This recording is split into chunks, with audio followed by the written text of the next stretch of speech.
Alright, a huge thanks to Ubisoft for providing me with a review copy of Immortals Fenyx Rising for my Xbox Series X. This is going to be a non-spoiler review for those who are interested in the game.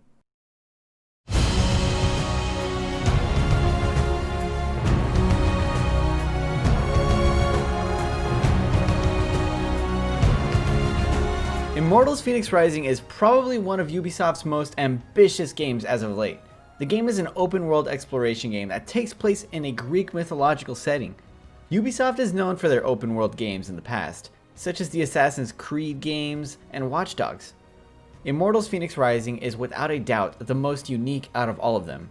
Fenyx Rising is most comparable to the game we all know and love, The Legend of Zelda Breath of the Wild. Fenyx Rising captures the feeling of Breath of the Wild and executes it in an almost one-to-one way. Now, is this a bad thing?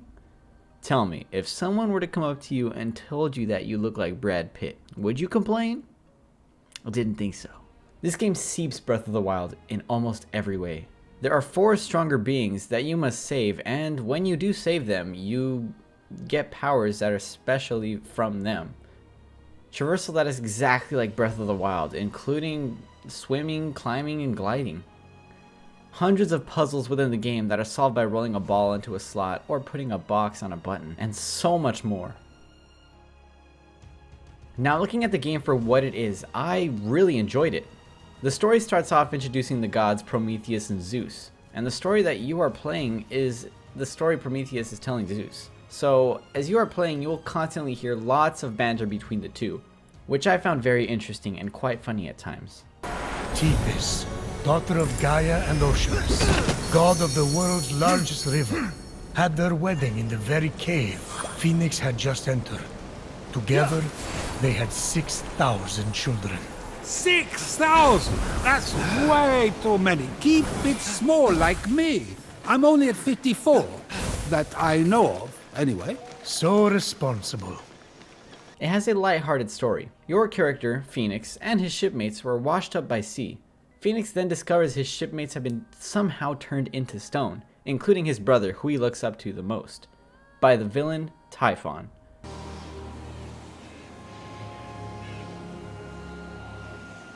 Legeron! Brother!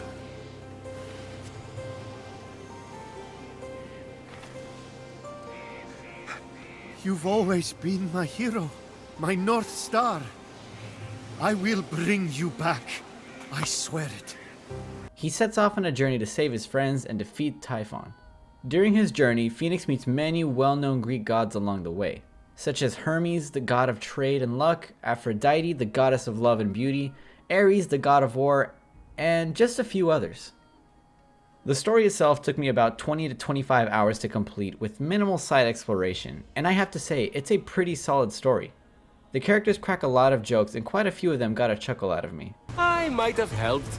You made my winged helmet and sandals. I saved you and brought you here. So, you know, we're even. He thinks we met before. Just play along. Yes! Your sandals! I'm glad you like your sandals! I will feast on your very liver! Your eyeballs!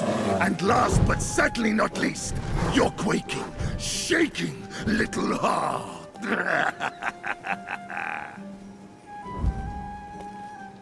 Crap! Alright, the jig is up. Just get it over with. Fillet me, it'll numb my pain.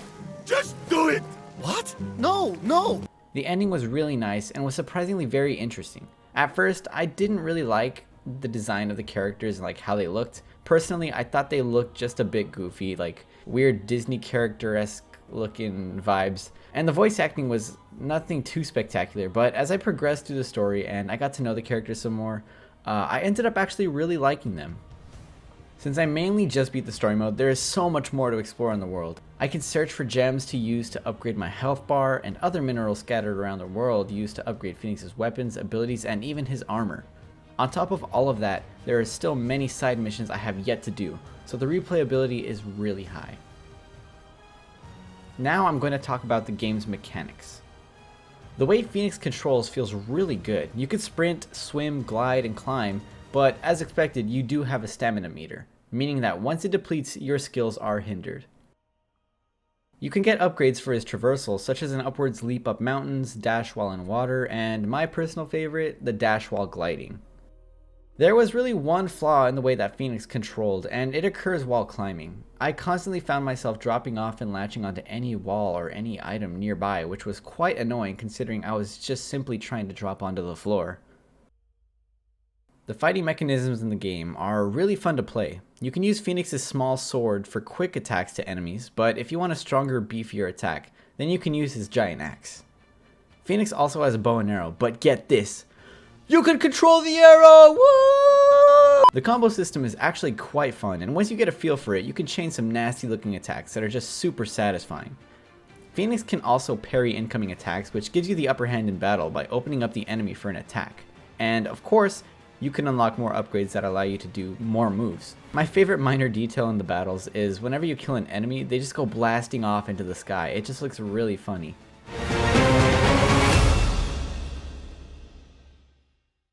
One thing this game does have over Breath of the Wild is the weapon system. In Breath of the Wild, your weapons broke super easily, and in Fenyx Rising, you find different weapons with different stats. They do not break at all. The coolest thing too is that you upgrade them as classes rather than individually, which saves the hassle of having to explore and hope you can find a weapon that's strong. You have 2 armor slots in the game, a helmet slot and then a slot for the rest of your body.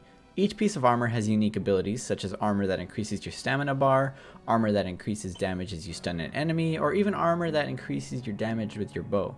Just like the weapons, you can upgrade the armor's categories individually rather than upgrading an individual piece at a time. You can also tame animals in the wild to be your mount, from horses to deer, zebras, and even a unicorn! Woo! The speed of the mounts greatly exceeds Fenyx's speed, but I always preferred traveling on foot because I just like to walk around and enjoy the environment and just find little collectibles along the way. The enemies in this game I felt were very repetitive. Throughout the entire game you fight the same 10 or so enemies, each with their own fight style. When you learn how to fight them, you'll fly through them with a breeze. There are harder versions of each enemy, but the only way to tell is if they're a different color than usual. The enemies ranged from small knight looking dudes to weird alien blob monsters to a Cerberus, and then... What the heck is that? What is this dude? Whoa, what is this? The boss fights were great, as they were never too easy or too hard to fight. Though, once you learn their attack patterns, they do get a little easier and you can just demolish them. But by the time you actually do realize their attack patterns, there's not too much health left on them anyway, so it's not that bad.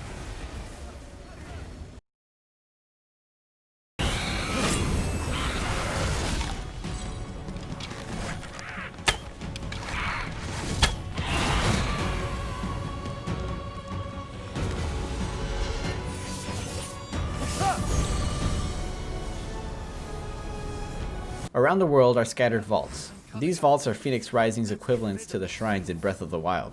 In the vaults you solve puzzles, as I mentioned earlier, that mostly involve getting a ball from point A to point B or putting items on buttons. There are also some where you shoot arrows through flames to light things on fire, which are pretty fun.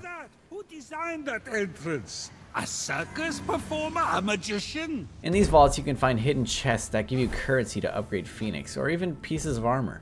At the end of each vault, Fenyx is rewarded with Zeus's lightning, which is used to upgrade your stamina. There are also puzzles scattered around the overworld that give you all sorts of collectibles, just like the vaults.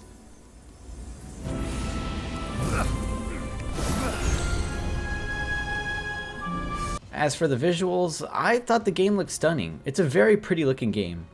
The environments are very bright and vibrant, most notably in Aphrodite's kingdom, with all of the different plants, green grass, bodies of water, and wildlife all around. The vaults of Tartaros, with its galaxy-esque look in the sky around you, are also really pretty. The cartoony look worked wonders for this game, as it allowed it to have as much creative freedom as it wanted. Around the world you'll find many statues and other structures related to Greek mythology, and it's honestly really neat. For me, the game ran perfectly on the Series X. Very rarely were there any graphical issues, and if there were, they were only minor frame dips here and there. But the game's 60 FPS looked buttery smooth. Also, one more thing, the loading times were quite lengthy.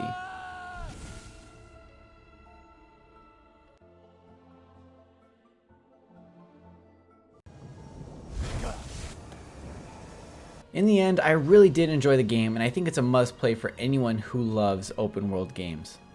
In my opinion, if I had to choose from Fenyx Rising or Breath of the Wild, I would still say Breath of the Wild for sure. But if I only had the next gen consoles like the Xbox Series X and the PS5, then I would definitely recommend it, as it has plenty of hours to occupy anyone with. It's a fantastic game in itself, and I hope you guys give it a shot. Let me know down in the comment section below if you guys decided to pick this game up or not. Thank you guys so much for watching this review video. Don't forget to like this video and subscribe. Turn on your notifications so you get notified whenever I upload. I am the Original Gamer, and I will see you guys next time.